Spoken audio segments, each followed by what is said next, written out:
तो लोकसभा चुनाव का फाइनल मुकाबला शुरू हो चुका है। फाइनल मुकाबला इसलिए कह रहा हूं क्योंकि 7 चरणों का मतदान था और 7वें चरण में जब मतदान हो रहा है तो उस समय प्रधानमंत्री नरेंद्र मोदी ध्यान में है विवेकानंद रॉक पर, आपको पता है। और किस तरीके से ये जो ध्यान और मतदान के बीच में जो चुनावी सरगर्मी बढ़ी हुई है उसका क्या असर पड़ता है।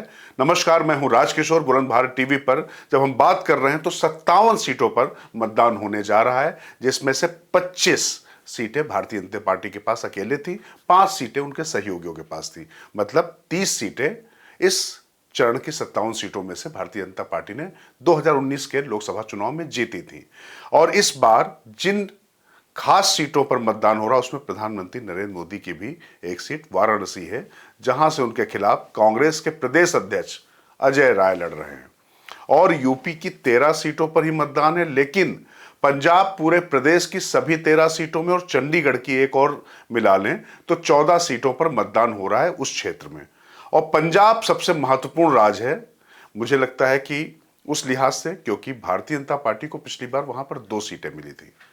आपको पता है 2.5 किलो का हाथ फेम, घायल या दामिनी या घातक, जो तमाम जो गदर सबसे बड़ी बात है जिन्होंने बॉलीवुड पर मचा रखी थी, वो गुरदासपुर से सनी देओल की सीट है।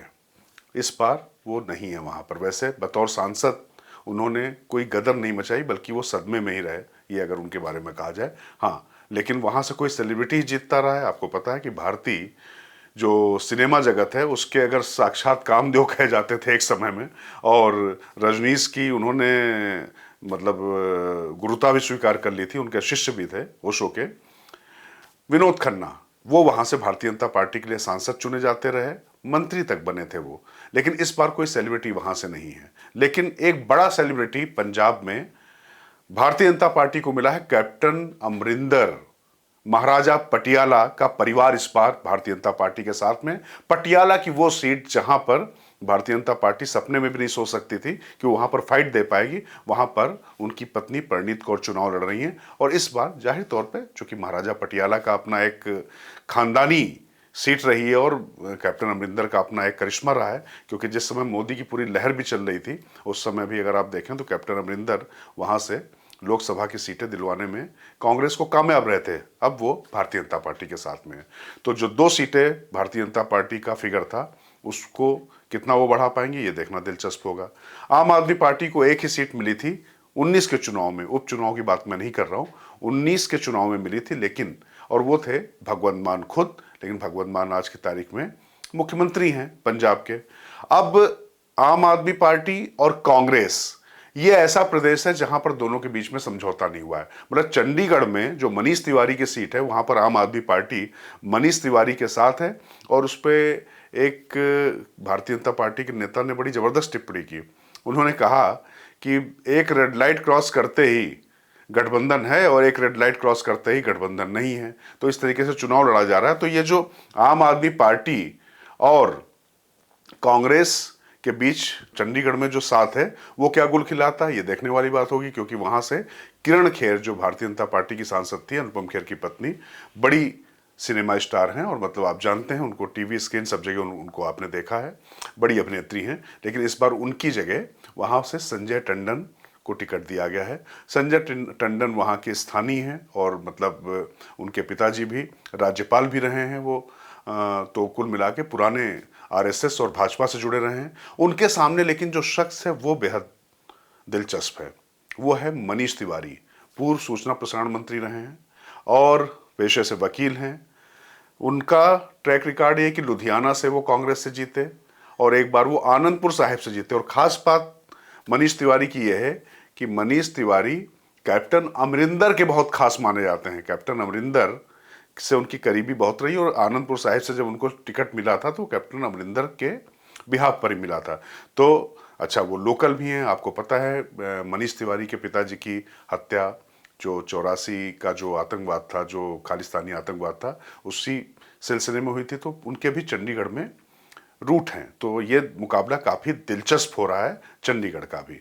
अब जरा हम बात करते हैं उत्तर प्रदेश में। तो उत्तर प्रदेश में तो खैर आप जानते हैं कि बनारस समेत गोरखपुर की सीट पर भी चुनाव है, जहां रवि किशन लड़ रहे हैं। उनके सामने भी एक अभिनेत्री हैं वहां पर।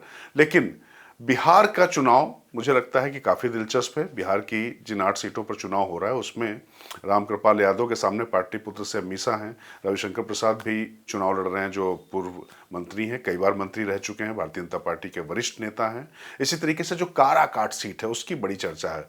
उपेंद्र कुशवाहा एनडीए से ताल ठोक रहे हैं, लेकिन उनके सामने ये जो भोजपुरी सुपरस्टार सिंगर जो भी कहें आप, पवन कुमार, जिस तरीके से उनकी अपनी फैन फॉलोइंग है, आपको पता है पहले उनको टिकट दिया गया था सिलीगुड़ी से, लेकिन उन्होंने फिर उसको वापस कर दिया था। लेकिन फिर उसके बाद उनको चुनाव लड़ने का चस्का लगा और उनका एक वीडियो भी बड़ा वायरल हुआ था कि विकास करेंगे, तो उनको यही नहीं पता था कि विकास कैसे करना होता, बस विकास करेंगे, तो काफ़ी वायरल वीडियो था। खैर, लेकिन सेलिब्रिटीज़ को हिंदुस्तान में जनता हाथों हाथ लेती है।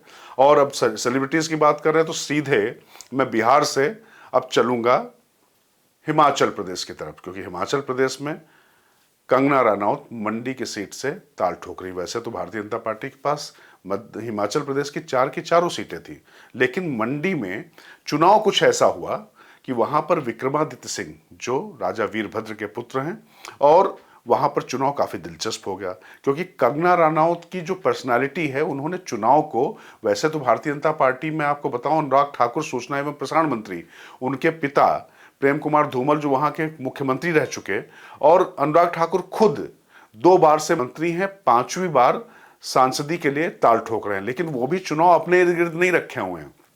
मोदी के नाम पर ही पूरा चुनाव हो रहा है, मोदी की नीतियों के नाम पे हो रहा है। लेकिन मंडी की सीट ऐसी है कि वहां पर कंगना रनौत ने चुनाव अपने इर्द गिर्द समेट लिया है, जिसको लेकर भारतीय जनता पार्टी थोड़ा मुश्किल में दिखाई पड़ रही थी। लेकिन जिस तरीके से प्रधानमंत्री नरेंद्र मोदी ने वहां पर जनसभा की, और आखिरी दिन प्रचार के योगी आदित्यनाथ भी वहां पर जनसभा करने गए, क्योंकि वो जो इलाका है पूरा, वहां बहुत भक्त टाइप के लोग रहते हैं, वहाँ पर तमाम मंदिर हैं और नाथ संप्रदाय का भी वहाँ पर काफ़ी प्रभाव माना जाता है। तो मोदी के जाने के बाद और योगी की भी रैली इसलिए रखवाएगी कि जिससे मंडी में अगर नुकसान की अगर कोई गुंजाइश है तो उसको थोड़ा कम किया जा सके।